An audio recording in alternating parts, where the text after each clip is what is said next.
and welcome back to OT, the podcast. We're here to talk about watches, time, and how to spend it. I am Andy Green. Where's our cool music gone? We had cool music last week, Andy. Ominous deep sea dive. Maybe 2024 we have to change the intro music. Yeah, it's starting to get used in too many ads. Yeah, too many 15-second social media commercials. For Kit Kats. We were the sound of Kit Kats for a while. Optus, I think. Yeah, it was all over. I'm Felix Schultz, and this week our guest is a little trip back in time to a little place I like to call the Dubai Files, which, fair disclosure, you're going to be listening to for a fair bit of January as well. Perfect. Over the break, over the festive season. Yeah, we've got some good stuff coming up. Today, though, we've following up. We've just got industry legend after industry legend. Jason Heaton, underwater industry legend. Today, Davide Cerrato, CEO of Bremont. Also, letters from his last name.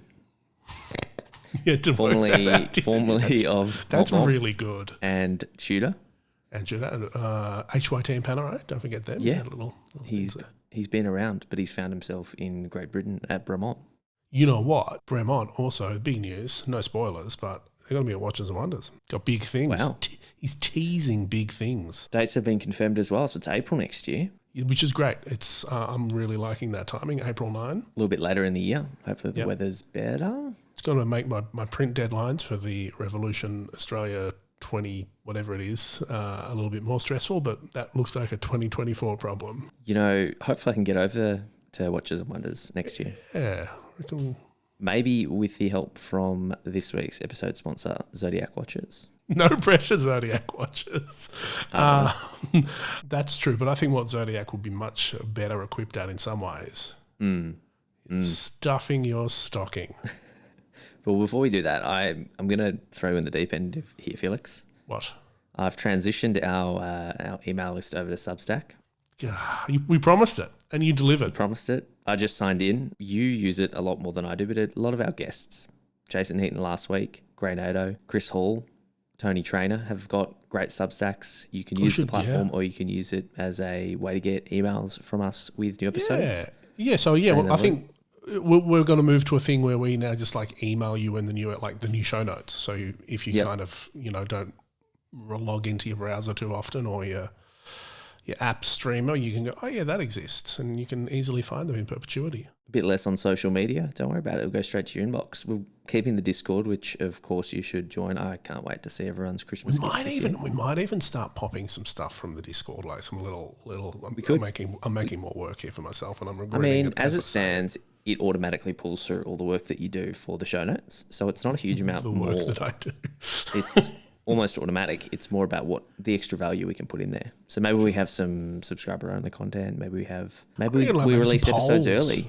We can release episodes early on there. Yeah, we can have the outtakes. Because I don't know, I actually sent this to you in case there was a problem. So with Jean-Claude Biver the other day, I stopped recording on the roads that we recorded on, but I didn't stop on my phone, and we chatted for like another 15 minutes. That's where the real tea is. Part 2. I mean, yes. That's ethically okay, but sure. Yeah. But things like that, not exactly that. Subscriber-only content. We paywall it. It'll be fine. It's kind of like OnlyFans, but with us. Only execs? Only execs. Only watch CEOs. Yikes. Speaking of which, Davide, coming up in a few minutes. Before that, though, there's been some news this week. I wrote a sentence just before for some copy as yet unfiled, and I will read it. For years now, enthusiasts have been quietly hoping for the return of this storied watch brand, and it looks like the coming years will see those hopes realised. Do you know who I'm talking about, Andy? Tell me. Ulysse. Not Ulysse. Bloody hell. God. I'm so in love with a freak that I can't get it off my mind. Universal Geneve. They're making a comeback. They've been acquired. Don't call it a comeback then. Yeah, they never went. Well, they did go away. That's patently true. So the story. Universal Geneve, not Ulysse Geneve, have been acquired by Partners Group, which is the capital behind Breitling.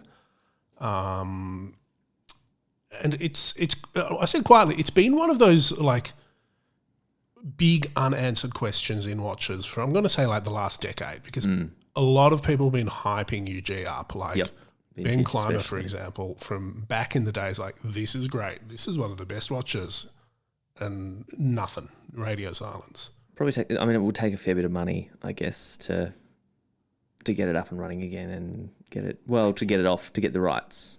Not so much to, I'm sure if someone did a Kickstarter or came up with some nice designs, they could do it. But to get the actual rights, I mean, as the hype increased, those become more and more valuable.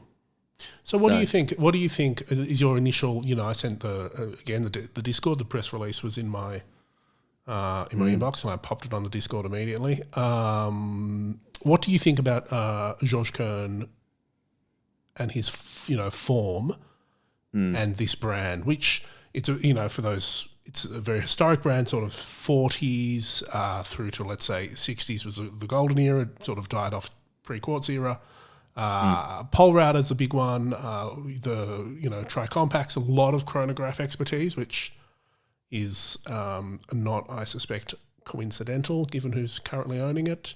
Breitling under GK's reign have been interesting because they've dedicated a fair portion of their releases to kind of enthusiast, true to the history audiences, which most brands don't. Most brands are pretty conservative and they still go, no, we focus on commercial, maybe we'll dip our toes. Breitling, to their credit, they go pretty hard on their heritage side of things, and they involve the community quite a bit. People in our Discord, for example, but vintage Breitling collectors have been working pretty closely with them for a long time to kind of ensure accuracy and kind of make sure that the re-releases are close and good. So they know the value of heritage and kind of nurturing that. And you wouldn't buy a brand that's not really done anything for decades to push out kind of cheap, new, modern interpretations. No. And it's not a brand where you're going to slap a logo on it, whereas maybe Enica, that's what sort of happened there. Yep. Or any of those other sort of small chrono brands that died off in the in the 80s and 90s that were briefly revived with, or even something, you used a Kickstarter reference before, Icopod, who, we had Christian Cole on, so he did the same thing. He took the essential design and made a cheaper version of it. Yep. I don't think you would do that with UG because you've got people with a proven propensity to spend serious money on it. So the only reason you would, I can see they'd want to do it is to kind of do a good job with it. So, and they've got up the price point. I think it's got it's kind of like, it's, if you're Georges Kern, it's that next level. Like Breitling's the professional mass market. This is more of an elevated offering. So it's not a tool watch brand in a lot of ways. Yeah, I'd be interested to see where they come out in the price point, because Breitling is pushing their prices up pretty significantly over the last few years. Chrono's definitely mid to high teens if you're talking Australian dollars. Yeah. I can't see a UG being cheaper than that. But I also can't see a brand being reborn and putting watches out at $30,000 unless they go kind of really artisanal and focus on the movement. And maybe they will. Maybe that's the goal. Again, referencing recent episodes, you look at that JCB thing of you start at 500K. Yeah. You set the tone. Like, there's no reason why they work with the best chrono movement maker out there. They make some cool, 4 compacts, thing and sell it for a ridiculous price point, and then everything afterwards, they've set that price. They also did, details were pretty light in the press release, as you'd expect, but he's saying we're not going to see them next year, so it's going to be years out, I think, before we get anything concrete. But I think this is potentially one of the most genuinely exciting things in watches for quite a while. Like, it's not often you get a genuine, significant brand re-enter the market. Well, yeah, it just can't happen. So it can't happen that often. And the big question I kind of had, and I think you answered offline, was, Sylvain Berneron, will he be involved? Can his workload take it on those very busy, reduced hours? Well, yeah, I think what I read in an article was it's separate teams. Okay. Which is smart. You've got to have, a startup is essentially, you need 100% focus on that, I imagine. Any other good news from you? It's a big task, anyway. Yeah, well, quickly, cautious, we've got a few things happening today, but Bamford, London and Hypebeast dropped a collab. Their first collab together, maybe like 2 weeks ago now, but it's their take on a Snoopy. Nice. Comes in like a clear kind of acrylic house box thing, which if you've seen the Bamford Snoopies, they come in like looks like a little dog house and you can take the roof off. Nice. But this is like a streetwear Snoopy, so he's wearing a hoodie and a kind of baseball cap. It's nice. It's fun. Titanium? Well, I don't know. I don't know if it's sold out yet or not. Yes, titanium. Look at that. I'm such a connoisseur. I can spot titanium. You can spot the titanium. Low-res screenshot. Let's see if it's available. It's exclusive to Hypebeast and their store, hbx.com. Yep, still get it. $3,000 Aussie. I ran into George. We recently talked about how you introduced me to a watch I loved very, very much, the Kylie Minogue watch. Yeah. I ran into George and said hi, out of his I said, oh my God. I said, you've made a watch I had no idea existed and I loved it very much. It's a Kylie Minogue watch. He just looked at me blankly. It was a while ago. I wonder what happened. Because it existed. Well, I mean, what do you mean what happened? Why I can't find it? Yeah, there's very little on it. Because it wasn't marketed to watch people. It wasn't sold. It was sold on Kylie's website. It would have been sold to superfans, and superfans of Kylie Minogue, I suspect, aren't all flipping their watches on Chrono24. I saw it in an auction. There was an auction listing for one. LSK that was like a centre.co.uk. Sold for £1,300. That's pretty high. Mate, I'm spinning around. Lithographed print on the dial. That's right. She's I can't get it out of my head. You have to get one, mate. Yeah. Honestly, if anyone out there finds one, has one, knows where to get one, let me know. I will pay reasonable rates. So it was sold as part of the Ed Sheeran Made in Suffolk Global Legacy auction. So it was a charity auction. Maybe Ed Sheeran had it. Maybe Ed Sheeran had it. Maybe, and it was his... Because he was early Bamford, back when Bamford was doing it. Yeah, and he also would, I'm assuming he'd hang out with Kylie. He wouldn't hang out with Kylie. She's people's princess. That's Diana. Pop princess. Anyway. Look, in the slight possibility that is not what you've got me for Christmas, Andy, I've got a suggestion. A suggestion that coincidentally involves this week's sponsor, Zodiac watches. Gotcha. Let us do the time-honoured hypothetical gifting situation. I love it. It's a classic. I like the fact that you're nodding on an audio podcast. It's a classic Felix and Andy move. Yeah. So the rules of the game are pretty sparse. Yep. I've selected 2 watches for you. You've selected 2 watches for me. I will present my case to you. Sure. And you will respond and make a selection, and then we will purchase them with real money. Maybe. In exchange for the copies of Sweetwater I bought last week. Good deal. Okay. Good deal. We 1-2ing it, or are you just going to hit me with your 2 choices? I'm going to get you with 2, I think, because otherwise, we're going to get confused. The first option for you, Andy Green, the Super Seawolf Ceramic. Andy, my first suggestion for you is the Super Seawolf Ceramic compression diver on a rubber strap. Love it. Which colour? White ceramic, blue dial. Oh, blue dial. Fantastic. So to be honest, you could go other dials, but I thought the blue was a nice sort of pairing with the white, and not too in your face, but and also that sort of tropic strap it comes on. I can see you in that soft sort of powdery blue. I can see that being part of your look. Yeah. I know we spoke to Mike about how I would be the guy to wear white ceramic to the beach, but I actually think you would do this. And pick up a tan over the next couple of weeks. Watch tan. Yeah. Okay. Good choice. I do like that tropic looking strap. Comfort. The ceramic, I'm sure, is quite cool. Next on the list, once I load the old internet site up, Super Seawolf GMT World Time Automatic. This is a pretty straight up and down choice. With gifting is always tricky, Andy, because if you go too out there, you might sort of not hit the nail on the head. So I've gone white ceramic. If you don't like the white ceramic, you cannot not like a retro-inspired 40mm GMT diver. Yeah, I mean, it's packed full of function, isn't it? Well, GMT, hours, minutes, seconds. It's got an hour ring on the bezel, which is cool. I always like a good sort of city ring on the outer and, 24-hour dial inside. I went with the classic grey dial. This is, I don't know if you've got a GMT in the mix right now. Certainly, if you don't want to take your Rolex travelling, this is a nice choice. Yeah, it's a bit of a strap beast as well. Like you could throw it on just about any strap and it would look good. There we go. So that's my two choices for you. Now, do you want to present to me or do you want to select your pick of the two now? Okay, I'd be taking the ceramic compressor diver. Tell me why. It's just a fun kind of feel-good watch for summer. It's a vibe. And I reckon the strap would be quite comfortable. I don't have a ceramic watch, so... There you go. Actually, that was part of the thinking as well. But, I forgot to mention that. Well, affordable way into a ceramic watch as well. Because all Zodiac watches are... It's not wild. It is 1795. USD. I mean, yeah, bargain.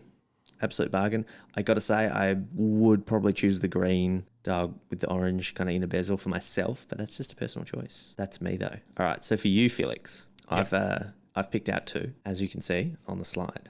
The first one is the Seacron automatic. Okay.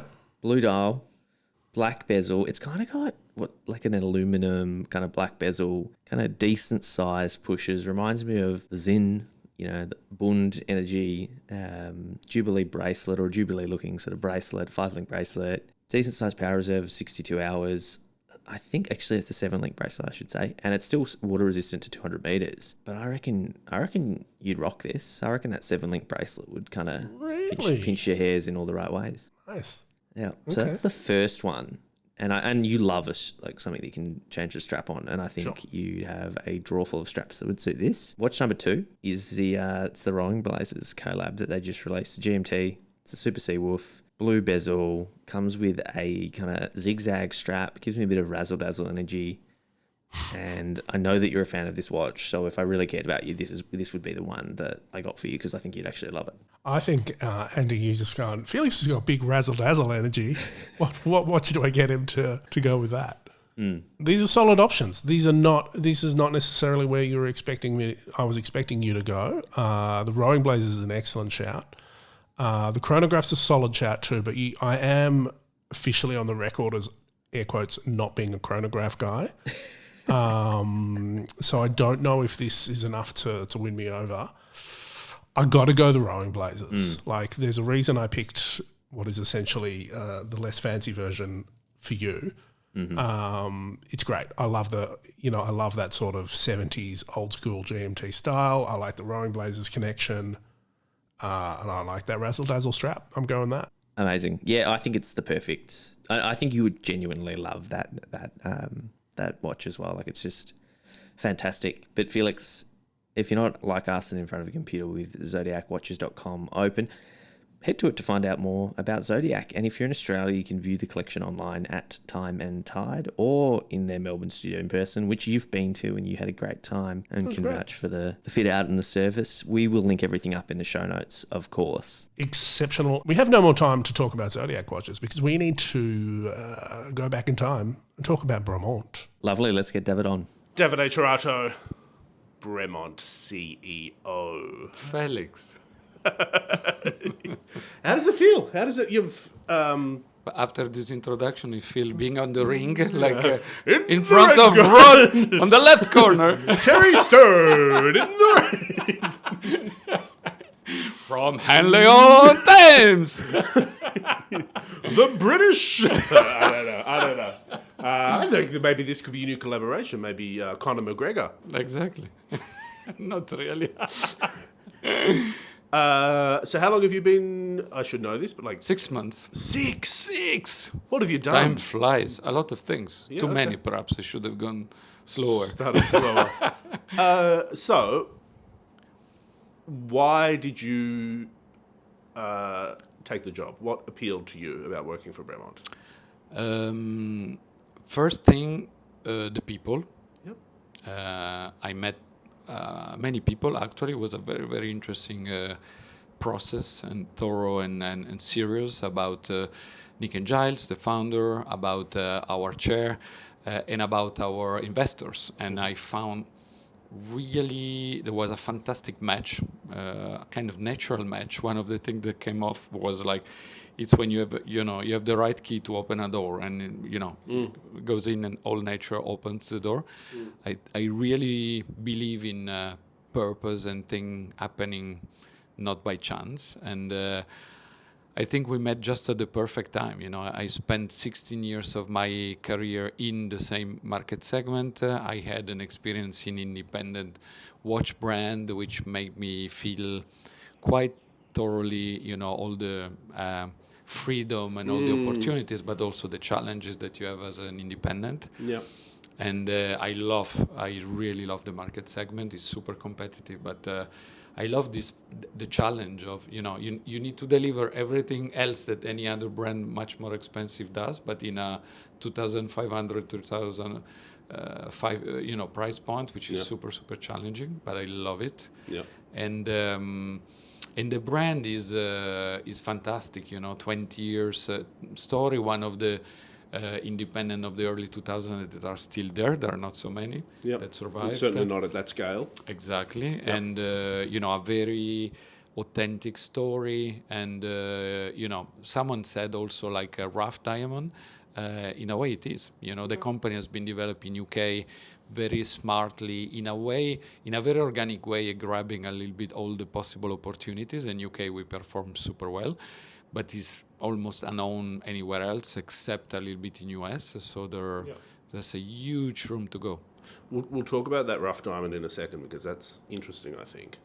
Before that, though, I hadn't really thought that this is your first significant, you spent some time at HYT, but the majority of your career has been within big group brands. Correct, really. correct. Yeah. But yes and not. I consider Tudor and Rolex being independents also, but in terms of infrastructure and support and sure, all that sort absolutely. of stuff, they're a significant player. Correct. What's the difference? What are the sort of the challenges and the joys of doing it for yourself? You have much more freedom, which is fantastic, because you can go at the speed that you want, and you can be agile, and you can take quick decision, which is becoming more and more paramount to make a good business.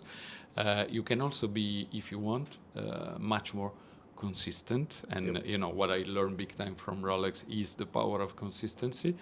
And you are not covered by big groups, by big investment, by big structures, by So it's a big challenge. You are on your own. There's a little more excitement there when you look at the. You are on your own, and you need to find yourself a partner, solution, and so on. But again, that's where my long experience now is becoming paramount. Is that I know agencies, I know retailers, partners that have been suppliers that have been working for a long time, and there's mutual trust, and that's what we are doing.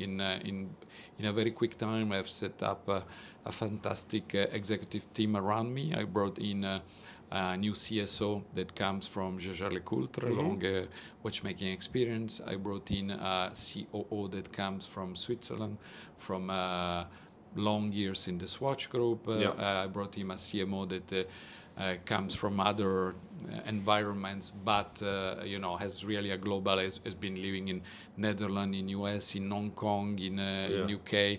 So a lot of people with strong experience, much more people with specific watchmaking experience. That is what we need, but that have already managed the scale that we are willing to go into. So.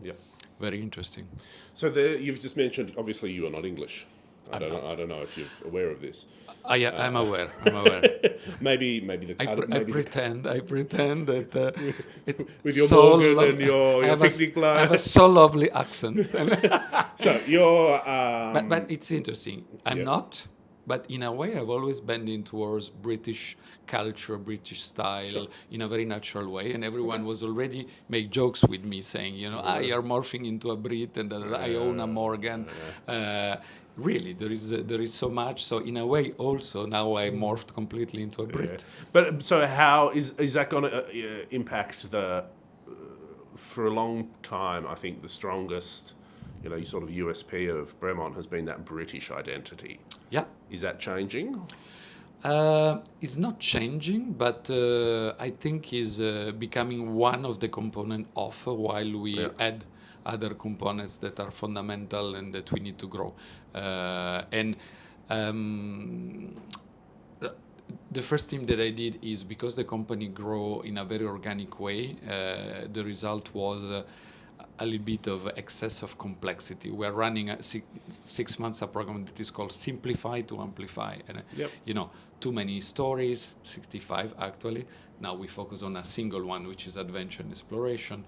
Adventure and exploration informs our product segmentation, sea, land, and air, very old but very powerful. We have cut it 40% of the references. We are working to simplify also operation internally. And in terms of product, we are really working to sharpen our language, looking for our conical product, which is still missing, and injecting complication, improving all our straps, which is one of the probably the weakest point that we have, and bringing variety and a little bit of Italian sexiness into the British language. I think it's worth. Wow. The Union Jack is becoming white, red, and green. Wow. You said you don't have. You said you need to find an iconic product. Yes, definitely. Not Martin Baker. Not. It's not. It's not for me, iconical. it Is the most recognizable product inside the range, definitely. But an iconical product is people. You say Bremont to someone, they say, yeah, it's Bremont and it's Martin Baker. Today that it doesn't happen. Today it happened with you because you are a super expert. But with many people I think Bremont. Yes, I recall. There's something about aviation. I recall a propeller. That's it, and they are incapable of telling you a particular product, and that's what we need. A brand start to exist when they say, yeah, for sure. Bremont, I see very well. Yeah. It's about adventure and exploration, and their icon is this product. It's like Black Bay with Tudor. Boom. Yeah. Royal Oak, whatever it is. Exactly. Yeah. Okay. Well, hang on a sec. Yeah, please go. We have a brief interlude here where some other.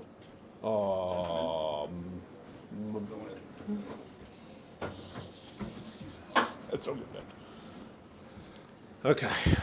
The other disruptors of the watch industry have now gone into another room. One of the Moses. Do you know what that iconic product is? Do you have any plans, or are you? I have plans, absolutely. We have been working a lot during these 6 months, and these first novelties that you see here are kind of the first take on the refresh of the Supermarine. But the real one will happen between end of Feb and beginning of March. Yeah. And then Watches and Wonders, which we are in with a big booth of 400 square meters between the major brands. Ooh la la. Will be the turning point of the brand, and there we are going to launch a full new range about land exploration, field watches inspired by British military. That would be a big thing. Completely different. New design language for the brand? Totally. Field watch? Yes. Sexy. Yes, absolutely. So that I'm sure that we will find our icon. So Watches and Wonders, that's another big change. Totally. That sounds expensive. I'm very much working to bring back into the world the watchmaking arena, the company. That's why also we are here at Dubai Watch Week. We are also here because in a few days we will speak about the beginning of our collaboration with Zadiki. And we expand in the region. Cool. But it's an investment, but it's a good investment. It's important to show to display, to be in between all the other watch brands. The fact that we are British, it's our uniqueness, but it doesn't matter. We are all together. It's the same environment of media, of suppliers, of brands. So you need to be part of that. I want to be part of that. And then it's the first time that people will discover the new skin of Bremont. It's like a snake that has changed skin. How do you call it? Shredding. Shedding. Shredding is like losing fat to get more muscle. It was a lapsus, Freudian lapsus. It both works. Different visuals. Exactly. Is this your first time at Dubai Watch Week with Bremont? With Bremont the first time, I was already here 2 years ago. Yep. The show is incredible. What do you think about it? It's fantastic. It's really, really good. The Siddiquis are incredible. If you think that they are retailers and they are capable of bringing the whole industry here, I think it's paramount. It's really, really good. I was in a sort of one of the horological forums the other day, and I was speaking about it in an interview the other day. The interesting thing for me about this is that this is they're a multi-brand retailer. Yeah.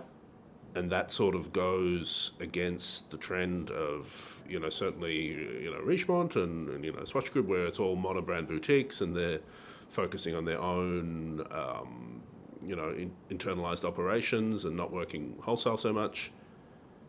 Do you think that this is... this wouldn't be possible in that sort of environment? Definitely not. And I spent 10 years with Rolex, and they made their incredible success on long-term relationship with retailers. Yeah. And I think that's the way to go. For Bremont, definitely that's the way to go. And it's that same, I guess, you're in the room with everyone else and, the same consideration set. Exactly. And there is a lot of traffic. The city is perfect. There are a lot of expats. There are a lot of international people. There are 2 watch clubs. I think it's and it's sunny and warm when we start to slip into said winter. So it's also the perfect moment. After the Grand Prix, before Watches and Wonders. It has a very relaxed feel. Super relaxed. I love it. I love it. It's really and you have the right time to build on relationship, which is paramount for our industry. Watchmaking is made of people and relationships. So it's a fantastic opportunity for that. Back to Bremont for a second. What keeps you up at night about Bremont? Is there anything that stresses you? Like where are you sort of like, oh my God, I've got to sort out the screw suppliers, or the marketing strategy is not right? What is it? There are many things that because it's the beginning of the project, so it's normal. You need to first, at the beginning, you need to absorb everything and to understand and to learn, but deeply understand. Yeah. And for that, I was very happy to have Nick and Giles still in that can really make me, share with me in details what was the inception, what happened, what was successful, what was unsuccessful. This is of, infinite value for me. Yeah. And then, building up the vision and then, developing the new design, how to improve the design, how to improve the quality, how to find your icon is it's a process that is not evident, and at the same time we don't have all the time of the world. You need also to do it quickly, and you just said there are a lot of opportunity groups pulling out from big retailer. Fantastic, go please leave the space cabinet, leave the space for us to come in, please. Joining. So but you need to be quick. Is here and now. It's not in 6 months. It's in 1 year is over. So keeping the path, I think it's the most stressful thing, being capable of sequencing the thing in the right way. But I'm very happy because now I have the good team. The company is made of incredibly passionate people. Really, I spent the first 2 months having a CEO breakfast with all the people of the company, by group of 10, and knowing deeply everyone, what they did, and asking what pulls off of bed all these people in the morning, why they come to work at Bremont, what is inspiring them, to really have a very deep sense of how we can succeed, but also how we can succeed having fun together and fulfilling the dreams of many of the people that are inside the company. I think this is a fundamental dimension of what I call a success for a company. Yeah, good. I'm glad you're not, immediately cutting headcount and outsourcing it to other parts of the world. Great. Absolutely.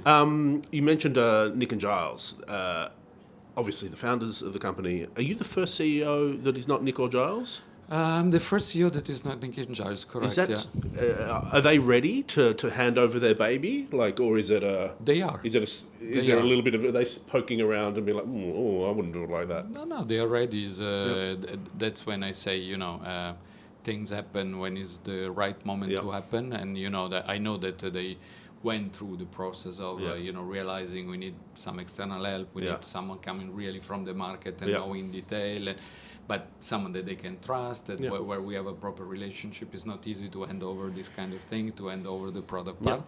But now they are in the board, they are the founder, they are active in all our events and things, and I took over the operations part, and they design the product and everything. So, but we exchange, we share, we discuss, so it's just fantastic. Interesting. Well, I think our time's almost up, maybe. I look forward to seeing what you do in Geneva. A field watch sounds very exciting. It is. Sort of dirty dozen. Kind of. I'm wearing a little field watch here. Yeah, I see. I love it. I really love it.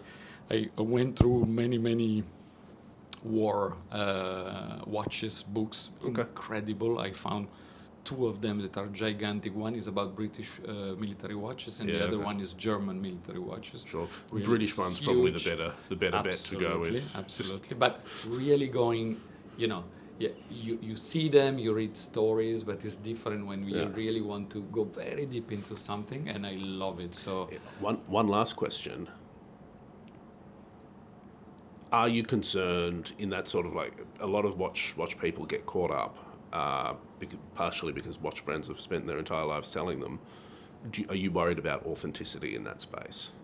Like you're clearly not you're not resurrecting an old field watch brand name. You're making a new field watch. Absolutely, which is just quoting elements and using elements to create something new. And me since a while, I've developed a very particular way of doing designs, which is really integrating elements of the past, but enriching them with the zeitgeist and with elements of modernity. And that's my way of doing things. That's where, I'm totally against reissues of identical reissues of old stuff, because it doesn't make any sense. It's like making BMW now is relaunching the 3 Series of 1981. It will look shit, and because technology has gone over, more security airbags. is going, you cannot do this, except if you really do for a collector. But you see what I mean?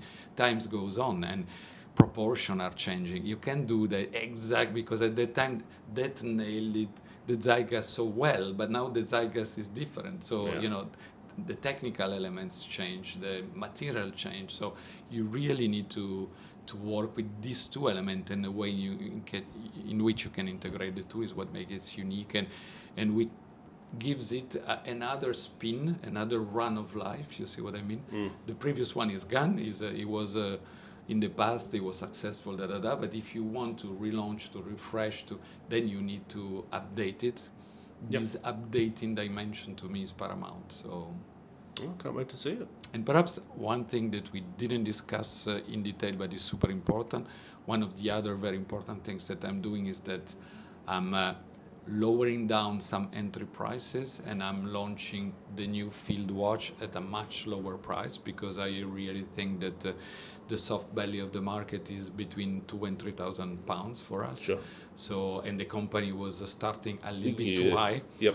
So, these new ones are already very close to 3,000, and the one that will come in Feb that will not be GMT will be £650 to £750 pounds, and the field watch will be 2,500 to 450. So that's where the market is, and that's where there is an opportunity for Bremont. So cool. That's exciting. Well done. I'll look forward to seeing you in Geneva. I look forward Maybe we'll see you in Melbourne. to showing you. There's a lovely boutique there. Not? You should visit. Absolutely. A new one. Well, we moved it. The Yes. new one is Yes, really, around the it's really corner. nice. Exactly. But it changes everything. Incredible. Huh? Yeah. It's incredible how traffic moves, and if you are not in the right It's a spot, good little you strip there now. totally lose the traffic. Yeah. Anyway, thank Good. you. Thank you. Andy Davide, what a guy. What a interesting fella. I really can't wait to see what he does with Bremont. I mean, he's only been in the job, I think, a little over 6 months now. So interesting direction. I can't wait to see what their field watch collection looks like. It's going to be interesting. I tried to get him to tell me more, but he was clammy like a clam. holding his cards tight. Felix, I love hearing these Dubai files. I love hearing the kind of, the nostalgic trips down memory lane from just a few weeks ago. Of course, thank you to Zodiac Watches for supporting the podcast. It's great sponsors like that help keep the metaphorical lights on. If you want to support us, make sure you're telling your friends. Make sure you're giving us 5-star reviews. Of course, get in our Discord and give us compliments. And if not, ot.podcast on Instagram, ot the podcast if you want to email us compliments. And, have a great Christmas. I think we're going to be back with one more episode after Christmas. Might not be a very serious episode. And it might be kind of rushed, but that's right. And of course, Substack. Yes. Get on it. We'll find a link. We'll put links up in show notes for that. I'm not even sure what the link is. It's so fresh. It's probably like otpodcast.substack.com or something, but don't quote me on that. Yeah, we'll link it up. We'll make it happen. Thank you for everything. We'll see you later. See ya.